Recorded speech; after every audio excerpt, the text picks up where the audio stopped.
వాస్తవంగా బాలినేని అంటే మంచి ఫెమిలియర్, పవర్‌ఫుల్ పర్సన్. బాగా అక్కడంతా పబ్లిక్‌లో ఉన్నటువంటి పర్సన్. అతనికి సరైన ఉచ్చి దామచర్లే. ఆ దామచర్ల సక్సెస్ అవుతాయి. ఇద్దరి మధ్యన పోరాటమే నడుస్తూ వచ్చింది. 2 లెజెండ్ పర్సనాలిటీలే. పబ్లిక్‌లోనూ బాగా పవర్‌ఫుల్లే.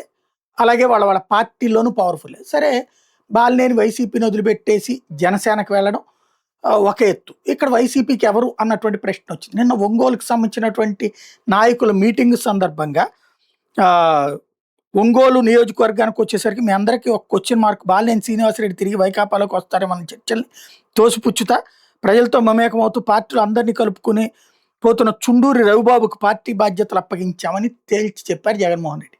మరి చుండూరి రవిబాబు బాలినేని దామచర్ల కంటే బెటర్ ఆల్టర్‌నేటివ్‌గా ప్రజలు గుర్తిస్తారా లేదా అన్న దాని మీద ఆ పార్టీ భవిష్యత్తు ఆధారపడి ఉంది.